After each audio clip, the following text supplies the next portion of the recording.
할렐루야. 하나님께서 선량한 은혜로 우리 안에 충만하게 하신 줄 믿습니다. 하나님의 은혜가 임할 때 우리는 이 세상을 이기고 하나님의 백성답게 살아갈 수 있는 줄 믿습니다. 우리 힘으로는 그렇게 살아갈 수 없지만 하나님께서 우리 안에 성령을 주시고 성령의 은혜가 우리 안에 충만하게 역사하셔서 승리하는 삶 살아가게 하신 줄 믿습니다. 오늘은 믿음의 반석위에 견고하게 라는 제목으로 시편 40편 1절 2절 말씀을 우리 함께 읽겠습니다. 시편 40편 1절 2절 우리 괄호 안에 있는 표제부터 해서 같이 읽도록 하겠습니다. 함께 읽겠습니다. 다윗의 시 인도자를 따라 부르는 노래. 내가 여호와를 기다리고 기다렸더니 귀를 기울이사 나의 부르짖음을 들으셨도다. 나를 기가 막힐 웅덩이와 수렁에서 끌어올리시고 내 발을 반석 위에 두사 내 걸음을 견고하게 하셨도다. 아멘. 오늘 이 말씀에 내가 저와 여러분 안에 충만하시기를 소망합니다. 지난주에 하나님의 기쁨이 충만한 삶이라는 제목으로 말씀을 나누었습니다. 여러분 지난 한 주간 동안 기쁨이 충만한 삶을 사셨습니까? 저는 지금 지난 한 주간 제가 이제 설교를 다시 생각하면서 내 안에 기쁨이 충만한가? 라는 질문들을 계속하면서 살았던 것 같습니다. 근데 그렇지 못한 제 모습들을 보면서 왜, 어떻게 우리가 기쁨이 충만한 삶을 살 수 있을까? 이런 질문을 계속하며 한 주간을 보냈습니다. 그래서 사실 지난주에 이어서 이번 주도 기쁨이란 주제로 말씀을 더 나누려고 제가 계속 준비를 했는데 금요일날 새벽 기도 때 갑자기 하나님 이 말씀을 나누라는 말씀을 주셨습니다. 그래서 본문과 주제를 바꾸었습니다. 아마 이제 추석 명절을 앞두고 좀 이렇게 뭔가 준비하라는 그런 마음인 것 같습니다. 그래서 먼저 제 얘기를 좀 해야 될 것 같습니다. 제 얘기만 아니라 이제 저의 가정에 대한 얘기를 좀, 했으면 좋겠습니다. 아시는 분은 아시겠지만, 저희 이제 부모님, 저희 가정은 이제 거창에서 딸기 농사를 하고 있습니다. 20년도 더 지난 것 같아요. 제가 정확히 언제부터 하셨는지 잘 기억이 안 납니다. 굉장히 오래 20년 이상 딸기 농사를 하셨습니다. 처음에는 이제 저희 둘째 동생과 이제 부모님이 함께 비닐하우스 짓고 이렇게 이제 딸기 농사를 시작했는데 여러 가지 이제 상황이 어려워져서 저희 둘째 동생이 이제 손을 놓고 타지로 나가버렸어요. 그래서 이제 부모님이 감당을 못 하시니까 저희 막내 동생이 이제 들어와서 이렇게 부모님과 함께 이제 부모님 모시고 딸기 농사를 지금까지 하고 있습니다. 그러다가 몇 년 전에 이제 저희 둘째 동생이 세상을 등지고 나서부터 온 가족이 많이 힘들어 했는데 특별히 막내 동생이 많이 힘들은 시간을 보냈습니다. 저도 그때부터 이제 수면장애가 와서 지금까지 수면제를 먹고 있습니다. 그러다가 이제 결정적으로 저희 어머니가 이제 소천하신 후에 제 막내 동생이 더 힘들어져서 좀 이제 심한 우울증이 온 것 같습니다. 그래서 밤에 잠도 못 자고 아침에는 일어나지도 못하고 농사 일은 많은데 산더미처럼 있는데 방에서 안 놓으려 하고 있습니다. 사람들이 많이 찾아오는데 찾아오는 사람들도 안 만나려고 하고 혼자만의 동굴 속으로 자꾸 이제 들어가고 있는 것 같습니다. 정신과 약을 먹고 있는데 상태가 썩 좋지가 않아요. 그래서 제가 이제 몇 주 전인가 그 상에 가서 동생과 한참 이야기하는 시간을 가졌는데, 이런 얘기를 저한테 했습니다. 마치 자기가 늪속에 빠진 것 같다.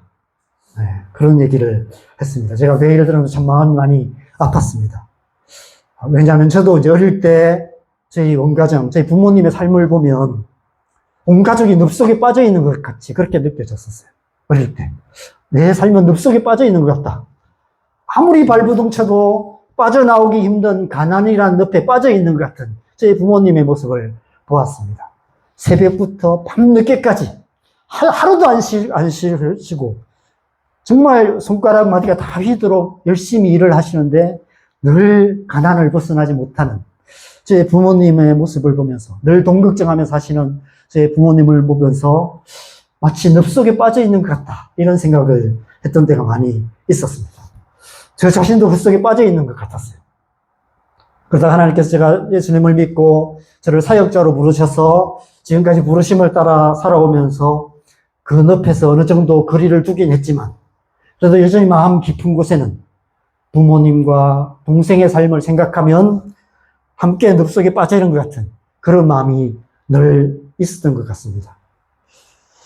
지금 동생의 상태를 자세히 말씀드리기는 그렇지만 지금 상태로 이 농사일을 계속하기가 힘든 그런 상태인 것 같습니다. 동생을 위한 최선의 방법은 이 농사일을 다 정리하고 여기서 떠나서 좀 멀리 떠나서 그냥 새롭게 시작하는 것이 최선의 방법인데 그러기가 쉽지 않은 상황입니다. 그냥 옛날처럼 그냥 논밭에서 농사 짓는 상황이라면 그냥 논 팔고 밥 팔고 확 떠나면 돼요.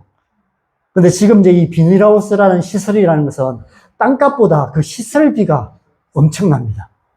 게다가 이제 저희 집 소유의 땅은 많지 않고요. 대부분 남의 땅을 빌려서 거기에 이제 비닐하우스를 지어서 농사를 짓고 있기 때문에 팔 수도 없는 그런 상황입니다. 20년 이상 농사를 지으면서 매년 이제 농자금 내서 시설을 하고 시설을 했기 때문에 시설비만 해도 10수억이 넘어요. 그간 쌓여있는 시설비만 해도. 그래서 빚도 몇 억이 됩니다. 그런 상태에서 이것을 팔려고 해도 덩치가 너무 커요. 싸게 팔 수도 없고요. 팔려고 해도 이걸 살 사람도 없습니다. 그래서 팔아서 빚 갚으면 아무것도 남는 것이 없는 그런 상태인 것 같습니다. 그래서 정리를 하려고 해도 정리를 할 수도 없고, 또 우리 동생 아이 셋 키우면서 공부도 시켜야 되기 때문에 어떻게든 끌고 나가야 되는 그런 상황입니다. 그래서 이제 저희 재수 씨가 어떻게든 끌고 나가려고 하는데, 이제 또 여자가 할 수 있는 한계가 있고요. 동생만이 할 수 있는 일이 있는데, 동생이 방에서 안 노니까, 이제 이렇게 감당하기가 힘든 상황 속에 그렇게 있는 것 같습니다. 그 가운데 방에 있지만 여전히 마음 편하게 있지 못하는 이제 동생의 모습이 늪속에 빠져 있는 것 같은 그런 모습인 것 같습니다. 저희 어머니께서 그러셨던 것처럼 살아있는 한 한평생 죽으라 일만 하다가 갈 것 같은 도무지 빠져나올 수 없는 늪속에 빠져 있는 것 같은 그런 마음이 아마 제 동생의 마음이 아닐까 이런 생각이 들었습니다. 오늘 본문에서 이 다윗이 자신의 인생의 가장 밑바닥의 시간을 기가 막힐 웅덩이와 수렁으로 표현하고 있는데 제 동생의 마음이 그런 마음이 아닐까 이런 생각이 들었습니다. 제 동생만이 아니라 이 세상 모든 사람들의 인생이 이런 모습이 아닐까 이런 생각도 듭니다. 어쩌면 이 세상 모든 사람들이 이런 인생을 살아가고 있는 것이 아닐까 이런 생각이 듭니다. 각기 다른 이름의 기가 막힐 웅덩이와 수렁에 빠져서 허우적대면서 그렇게 살아가고 있습니다. 어떤 사람에게는 가정이, 어떤 사람에게는 인간관계가, 어떤 사람에게는 경제적인 문제가, 어떤 사람에게는 건강 문제가 기가 막힐 웅덩이와 수렁같이 느껴질 것 같습니다. 저와 같은 사역자들은 또 사역의 현실이 마치 늪과 같이 생각될 때가 있습니다. 이 땅의 영적인 현실이 마치 늪 속에 빠져 있는 것 같은 그런 느낌이 들 때가 참 많이 있습니다.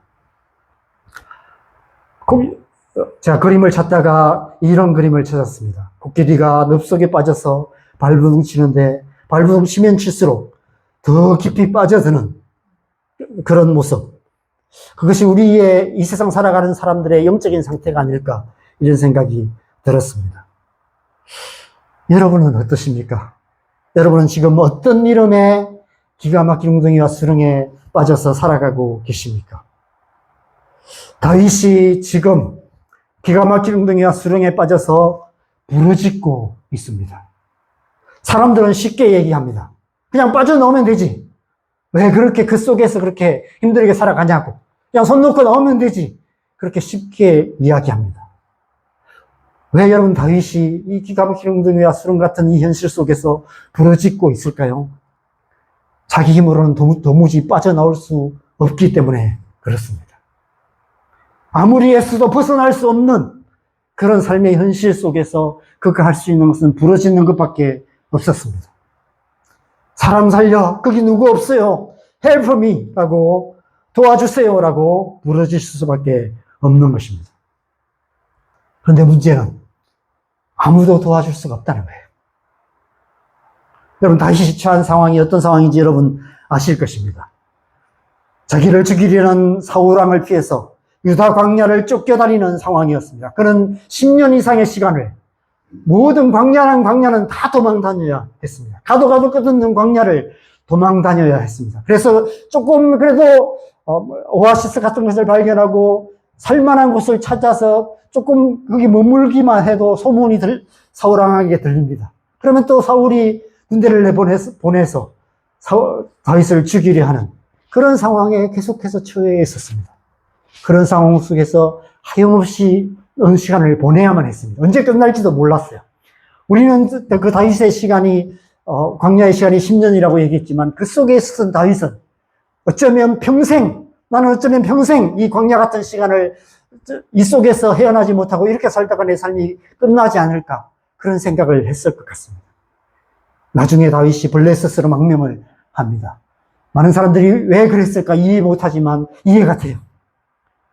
왜냐하면 평생 그렇게 살 수밖에 없는 그런 현실 속에 탈출구가 거기밖에 없었기 때문에 망명을 할 수밖에 없었을 것 같습니다. 여러분, 아무도 없는 이처럼 황폐한 광야에서 누가 다윗을 건져줄 수 있겠습니까? 우리 사는 이 세상도 마찬가지입니다. 이 세상 모든 사람들이 다 저마다의 광야 같은 시간을 살아가고 있어요. 하나같이 다 자기만의 기가 막힌 웅덩이와 수렁에 빠져서 있습니다. 내 코가 석자라는 속담처럼 다 자기 문제. 내게도 문제가 많고요. 내 자신만 봐도 문제투성이고 우리 가정에도 문제가 많고 내가 살아가는 삶의 현실에 해결해야 될 문제가 너무 많기 때문에 다른 사람을 돌아볼 형편이 되지 못합니다. 옆 사람이 다 죽고 가도 나라도 살아야 된다는 생각. 나와 내 가족 먹여 살아야 된다는 생각. 그 생각으로 우리는 살아갈 수밖에 없습니다. 다 세상 사람들이 다 그렇게 살아가고 있어요. 그 사실을 다윗도 잘 알았습니다. 이 광야에서 아무리 부러지셔도 아무도 도와줄 수 없다는 사실은 누구나 다 알 수 있는 사실입니다. 그런데도 다윗은 부르짖고 있어요. 어디를 향해? 누구를 향해 부르짖고 있습니까? 하늘을 향해. 하늘에 계신 하나님을 향해 부르짖고 있는 것입니다. 사방이 다 막혀도 하늘은 열려 있기 때문에 아무도 도와줄 리 없지만 하나님은 우리를 도우시는 분이시기 때문에 오직 하늘에 계신 하나님을 향해서 간절하게 부르짖고 있는 것입니다. 여러분, 이 말씀을 우리가 영적으로 해석하면 우리의 영혼의 상태를 말씀하시는 것으로 해석할 수 있습니다. 이 세상 모든 영혼들이, 저와 여러분을 포함한 이 땅을 살아가는 모든 영혼들이 다 이 광야 같은 세상 속에 기가 막힌 웅덩이와 수렁에 빠져서 살아가고 있다는 것입니다. 기가 막힐 웅덩이는 이 세상, 죄악된 이 세상을 상징한다고 할 수 있습니다. 여러분, 이 세상 모든 사람들이 이 세상이나 세상에 있는 것들을 사랑하며 살아갑니다. 세상에 있는 좋은 것들, 그것들을 더 많이 갖고 자기를 사랑하며 돈을 사랑하며 쾌락 사랑하기를 하나님 사랑보다 더하며 육신의 정욕과 안목의 정욕과 이 생의 자랑을 따라서 이 세상이라는 깊은 웅덩이에 빠져서 살아가고 있습니다. 세상 즐거움, 세상 안락함, 그런 것에 취해서 살아가고 있습니다. 예레미야 2장 13절에 이런 말씀이 있습니다. 같이 읽겠습니다. 내 백성이 두 가지 악을 행하였나니 곧 그들이 생수에 거는 데는 나를 버린 것과 스스로 웅덩이를 판 것인데 그것은 그 물을 가두지 못할 터진 웅덩이들이니라. 여기서 내 백성은 1차적으로는 이스라엘 백성들을 말하지만 2차적으로는 이 땅의 모든 영혼들을 말합니다. 하나님께서 이 세상 모든 영혼들을 창조하셨기 때문에 그렇죠. 이 세상 사람들이 두 가지 악을 행했는데 생수에 거는 대신 하나님을 버렸고 자기들끼리 이 세상 속에서 물을 가두지 못할 웅덩이를 팠다라고 말씀하고 있습니다. 하나님께서 우리에게 생수를 주셔서 영생을 얻게 하시기를 원하시는데 예수님께서 요한복음 4장과 7장에서 말씀하신 것처럼 그 배에서 생수의 강이 흘러나오는 그런 삶을 살게 하시기를 원하시는데 그 하나님을 버리고 태초부터 이 땅의 모든 영혼들이 생수의 그런 하나님, 그런 되시는 하나님을 버리고 광야 같은 이 세상 속에서 영혼의 목마름을 해결하기 위해서 터진 웅덩이를 파고 있는 그런 삶을 살아가고 있다는 것입니다. 여러분, 웅덩이의 물을 한번 생각해 보십시오. 웅덩이의 물은 처음에는 한순간은 우리의 목마름을 해결해 줄 수 있습니다. 근데 여러분, 시간이 지나면 그죠? 그 물은 점점 더 썩어갑니다. 녹조 같은 게 생겨요. 그러면 그 물에 중독될 수밖에 없습니다. 그래서 여러분, 우리 사는 이 세상은 중독의 문제에 빠진 사람들이 많이 있습니다. 세상에 있는 그 터진 웅덩이 속에서 세상에 있는 것들로 자기의 목마름을 채우려다가 거기에 중독되어 버리는 것입니다. 도박 중독, 알코올 중독, 게임 중독, 마약 중독 같은 수많은 문제들이 있습니다. 심지어 하나님의 백성인 우리 그리스도인들조차도 일상 풍조 속에서 죄의 유혹에 굴복하여서 죄에 중독되어 살아가고 있는 사람들이 많이 있습니다. 그렇다면 수렁은 어떤 의미로 해석할 수 있을까요? 기가 막힌 웅덩이를 세상의 제약의 웅덩이라고 상징한다고 한다면 깊은 수렁은 우리의 연약함,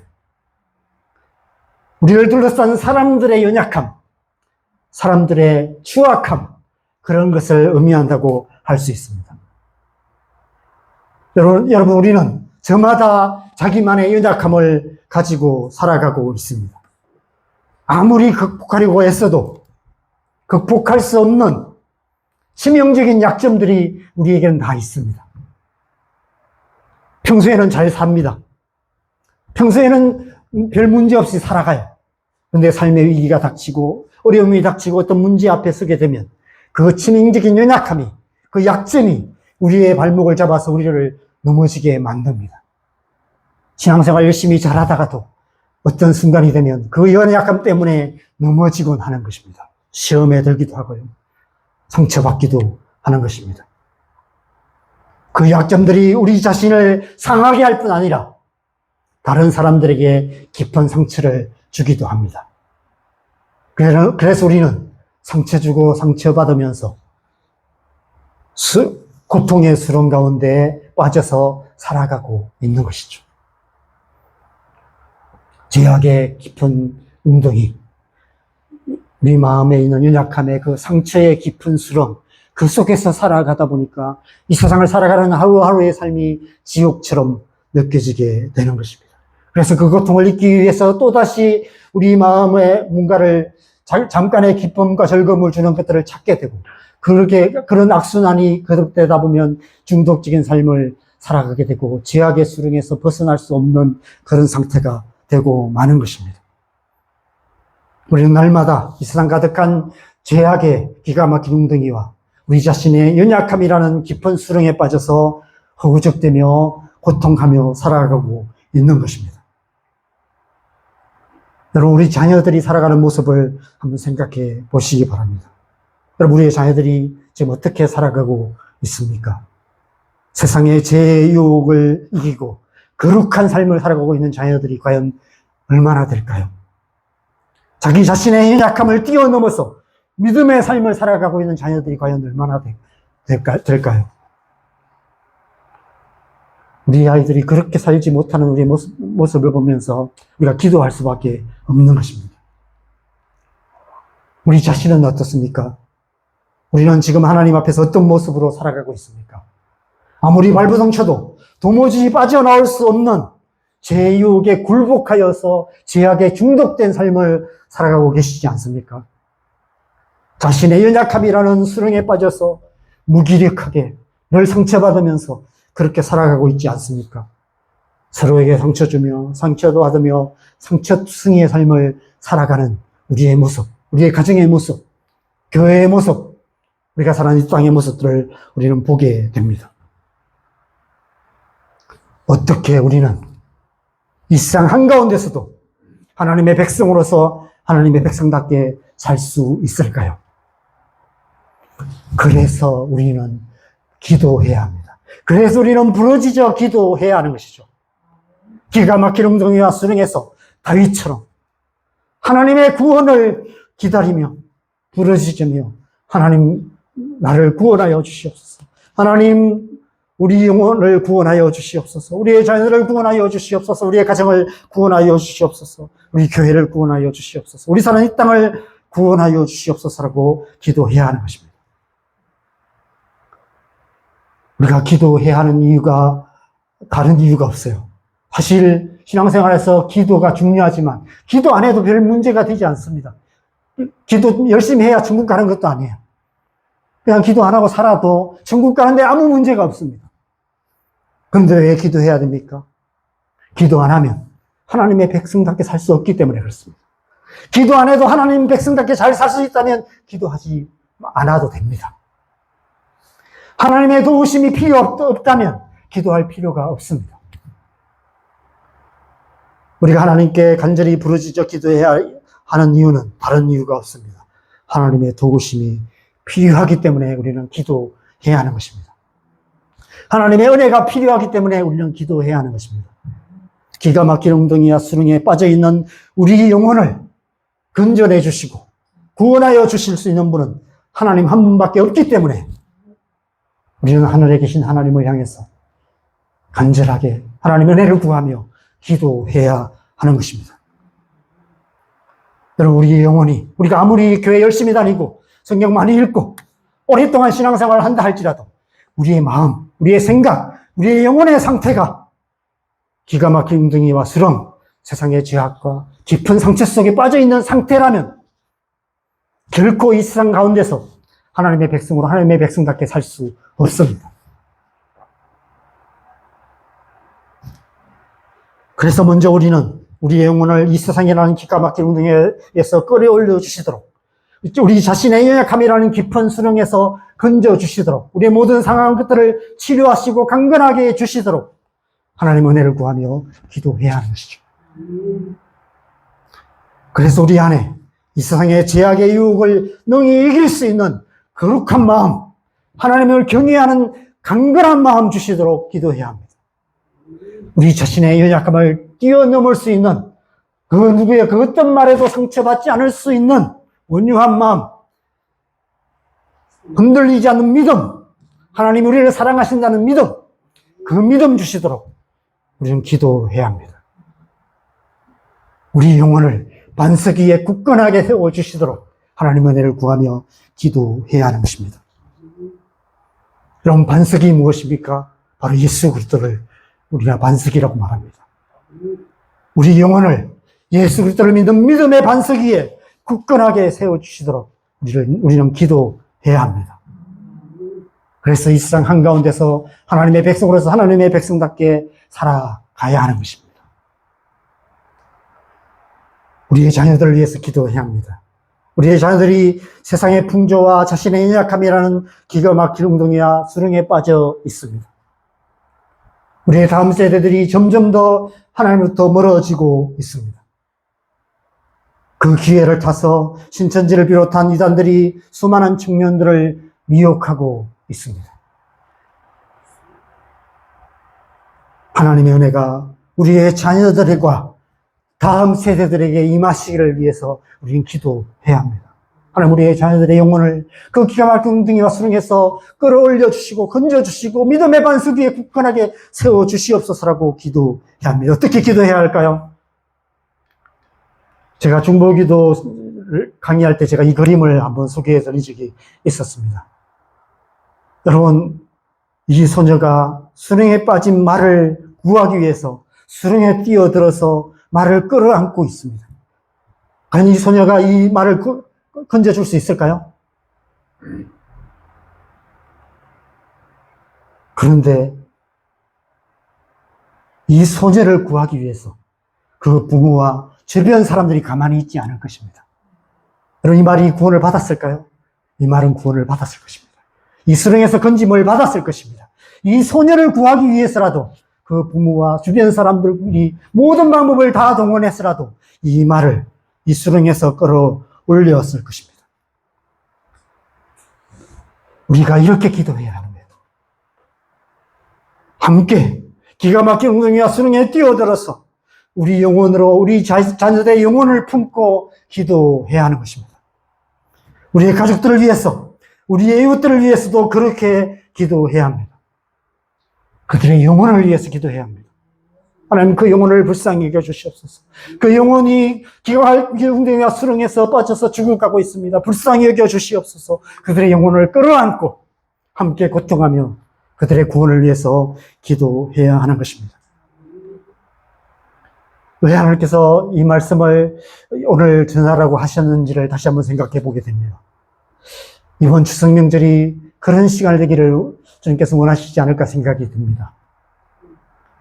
기가 막힌 웅덩이와 수렁에 빠져서 부르짖고 있는, 고통하고 있는 우리의 자녀들의 영혼을 끌어안고, 우리의 가족들의 영혼을 끌어안고, 우리 이웃들의 영혼을 끌어안고, 하늘에 계신 하나님께 부르짖어 기도하는 시간.